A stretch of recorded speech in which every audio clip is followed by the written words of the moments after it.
Welcome back to our channel.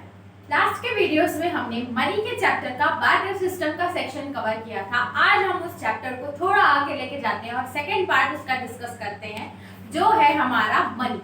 Barter system हमने पढ़ लिया कि बिना जब मनी का एवोल्यूशन नहीं हुआ था, जब मनी नहीं आया था एग्जिस्टेंस में, तब बार्टर सिस्टम एग्जिस्ट करता था for age and it was accepted as a medium of exchange. Goods for goods सीसी इकोनॉमी बोलते थे और गुड्स फॉर या कमोडिटी फॉर कमोडिटी इकोनॉमी उसको बोला जाता था, जो हमने बार्टर सिस्टम पढ़ा। But when we started our transaction on daily basis we realize that कि barter system is not going to work for long period. ठीक है, जैसे ही बोलते हैं ना, अगर हम प्रैक्टिस करते जाते हैं धीरे धीरे तो we got to know where we are lacking behind, कहाँ पे हम प्रॉब्लम्स क्रिएट होती है हमारे। तो जैसे ही प्रैक्टिस बढ़ते गई धीरे धीरे एक जनरल पेपर लोग एक्सचेंज करते थे कि ये मेरा पेपर है, इसको आप रखो, इसके बाद आप कहीं से भी सामान ले सकते हो। तो ये पेपर सर्कुलेट होने लगा धीरे धीरे। पेपर सर्कुलेट होने के बाद paper was accepted, the note, it leads to evolution of a note, a paper currency exist में आई और it came as a medium of exchange and it has a general acceptability। Money कैसे existent में आया, तो most important आता है उसके पास जनरल एक्सेप्टेबिलिटी थी, मतलब people considered it as a medium of exchange. जब तक हम मनी को एक्सेप्ट ही नहीं करते as a medium of exchange, हम लोग मनी एग्जिस्टेंस में नहीं आ पाता। तो वैसे ही आया था मनी, धीरे धीरे हम काम करते गए थे। बार्टर सिस्टम को हटाने के लिए people accepted a paper currency as a medium of exchange, उसको जनरल एक्सेप्टेबिलिटी आई जब भी हम ट्रांजैक्शन कर रहे थे, तभी वो एग्जिस्टेंस में आया। तो अब हम पढ़ेंगे उसकी डेफिनेशन आज और उसके फंक्शंस पढ़ते हैं ऑफ मनी। ज्यादा हार्ड नहीं है, बहुत इजी, सिर्फ 4 पॉइंट्स आपको याद करने हैं। ये 4 पॉइंट उसके प्राइमरी फंक्शंस भी बनेंगे और इसके साथ how many overcame the drawbacks of barter system भी यही पॉइंट कवर होंगे। तो आगे देखते हैं हम लोग क्या।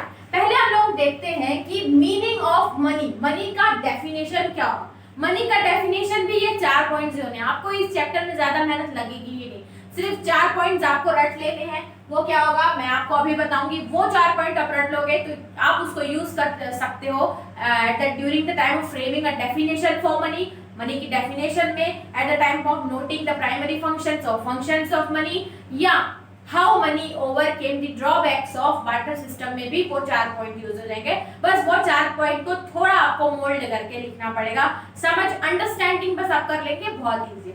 देखते हैं मनी क्या है। Is anything which can be accepted as a medium of exchange. Money anything, वो उसके पास जनरल एक्सेप्टेबिलिटी है। Anything that is accepted as a medium of exchange. Measure of value, measure जो हम वैल्यू दे रहे हैं उसका मेजर कर पाए। Measure of value, store of value, जो हम स्टोर कर पाए। Okay, we can store that amount और we had some savings apart from our daily expenses, हम उसको सेव कर पाए। ओके, उसके बाद standard of deferred payment, and it standard of deferred payment का मतलब इट कैन बी पेड और it can be the transaction can be held in near future also, बाद में भी हम उस ट्रांजैक्शन को टेक प्लेस कर सकते हैं। तो मनी इज एक्टिविटी, वो जनरल एक्सेप्ट किया जाए as a medium of exchange. ठीक है, accepted as a measure of value, store of value, standard of deferred payment. ये था मनी। एवॉल्व कैसे हुआ, जैसे ही उसकी जनरल एक्सेप्टेबिलिटी आई और going through the disadvantages or drawbacks of barter system, people came to know that कि money कितना important है। और जैसे वो काम करते गए उन्होंने ये चेंजेस लेके आए, चेंजेस रिफ्लेक्टेड और resulted in the way we have money nowadays. ठीक है, अब देखते हैं फंक्शंस ऑफ मनी। बहुत इजी है फंक्शन। प्राइमरी फंक्शन पहले देखेंगे, फिर सेकेंडरी फंक्शन। प्राइमरी फंक्शन मतलब जो फर्स्ट में आते हैं, ठीक है, जो बहुत ज्यादा इंपॉर्टेंट है। तो आप याद करने की जरूरत नहीं है, बस आपको ये इमेजिन करना है कि क्या होता जब आप बार्टर सिस्टम में एक्सचेंज कर रहे होते और आपको उस टाइम पे क्या क्या प्रॉब्लम आती। You have to just imagine that, आप उसको इमेजिन करिए। देखते हैं, पहले आपकी प्रॉब्लम आएगी कि medium of exchange. Medium of exchange, ये जो फंक्शन ऑफ मनी था कि हम लोग इसको एक्सचेंज कर पा रहे थे, क्योंकि अगर मुझे ये मार्कर चाहिए, ठीक है, मार्कर के बदले आई एम गोइंग टू पे द अमाउंट 10 रुपीज दूंगी। ठीक है, अगर ये बार्टर सिस्टम रहता तो इसके बदले मुझे कुछ अमाउंट या ऐसी कोई कमोडिटी पे कर देनी पड़ती जो वो कमोडिटी सामने वाले को चाहिए। लेकिन इसमें ऐसा नहीं है, इसमें हम measure medium of exchange use कर सकते हैं। If I want this marker I am going to pay 10 or 20 rupees whatsoever और मेरे को वो मार्कर मिल जाएगा। मतलब जनरली हम एक्सचेंज करने के लिए उसका यूज कर रहे हैं। जो भी आपको चाहिए आप एक्सचेंज कैसे कर सकते हो, बाय पेइंग मनी। उसके बाद major of value, major of value मतलब बार्टर सिस्टम में, बार्टर सिस्टम का छोड़ देते हैं, एक प्रॉपर मेजर रहता है कि अलग अलग अमाउंट ऑफ मनी रहते हैं, 10, 20, 50, 100, 5000, 500, 2000, 1000, ये सब जो मेजर रहता है। तो ये आपको बताता है कि अगर आपने 10 रुपीज का अमाउंट लिया है, मतलब कोई भी सामान लिया है, तो you have to pay 10 rupees only. आपको सिर्फ, तो you have the measure of value exact quantity which you are buying ना, तो उसमें आपको मेजर ऑफ वैल्यू देता है। उसके बाद सेकेंडरी फंक्शन, पहला मेजर ऑफ वैल्यू, फिर मीडियम ऑफ एक्सचेंज। उसके बाद है स्टैंडर्ड ऑफ डिफर्ड पेमेंट। इसका मतलब कुछ नहीं है, ये एक जनरल एक्सेप्टेबिलिटी है मनी के अंदर, उसकी क्वालिटी, ये मोर फीसिबल है और मोर कन्वीनियंट है और इजीएस्ट मोड ऑफ ट्रांजैक्शन है, ठीक है, इसकी ये और मोस्ट इंपॉर्टेंट ये है कि हम अपने ट्रांजैक्शन को आगे जाके या क्रेडिट में भी हम ट्रांजैक्शन कर सकते हैं, ठीक है। We can also take the transaction in credit also, credit में भी कर सकते हैं। स्टैंडर्ड ऑफ डिफर्ड पेमेंट मतलब इन नियर फ्यूचर हम उसको पे कर देंगे, जो कि आजकल चलता है। ये किस में चलता है, ये फंक्शन ऑफ मनी ही है।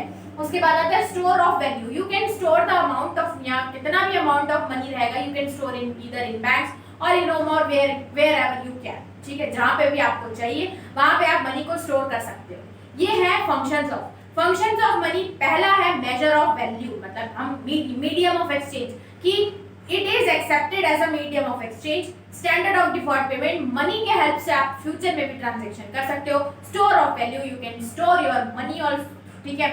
और उसके बाद फोर्थ आता है हमारा मेजर ऑफ वैल्यू, की एक मेजर करके बताता है कि how much you have to पे।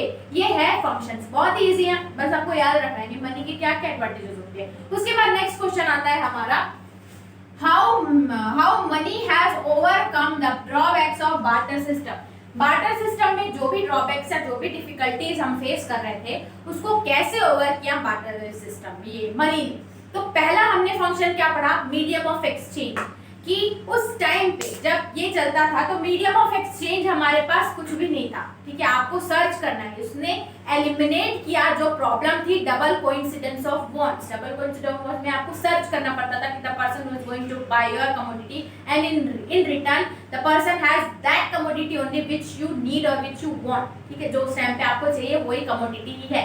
तो डबल कोइंसिडेंस ऑफ वांट्स की प्रॉब्लम ने हटा दी, क्योंकि अब हम लोग उसको मीडियम ऑफ एक्सचेंज यूज करें। अगर उस सामने वाले को वो जो भी सामान है, ठीक है, वो आपको देने से मना नहीं कर सकता, क्यों, क्योंकि आप उसको मनी दे रहे हो। मनी देके आप कुछ भी ले सकते हो, क्योंकि वो मनी से आगे चलते वो कुछ भी ले सकता है। तो ये सिर्फ ये चारों पॉइंट ही लिखने हैं। उसके बाद major of value, barter system में आपको जो भी देना या एक्सचेंज हम करते थे, ट्रांजैक्शन हम करते थे, तो हमें एग्जैक्ट मेजर नहीं पता होती थी कि if you are offering the person 1 kg ऑफ potatoes or sugar or whatsoever and in return he is also giving the same quantity as you are investing in that। जितना आप इन्वेस्ट कर रहे हो उतना वो आपको रिटर्न में वही क्वांटिटी दे रहा है कि नहीं, ये हमें नहीं पता रहता था ना, क्योंकि हम मेजर नहीं कर पा रहे। उसके बाद और क्या है, standard of deferred payment. Barter system में आप you have to enter into the transaction at the moment only। उसी टाइम पे आप उस ट्रांजैक्शन को फर्दर डिले नहीं कर सकते, आप फ्यूचर के लिए आप उसको आगे नहीं जाते। क्यों,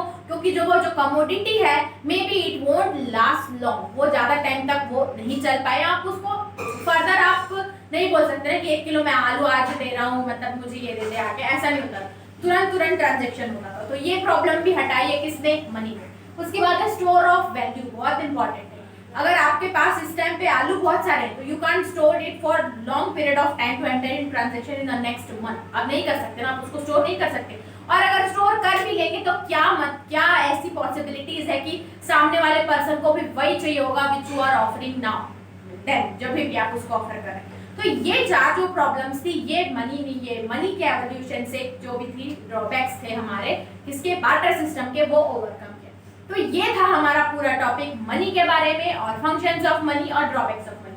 आपको कुछ नहीं करना, आपको सिर्फ ये 4 पॉइंट ही याद करने और अच्छे से समझना है कि what it is actually talking about. Next जो इसका एक पार्ट बस बचा है मनी के चैप्टर से, वो है हमारा मनी सप्लाई। वो नेक्स्ट वीडियोस में हम कवर करेंगे। तब तक के लिए बाय बाय।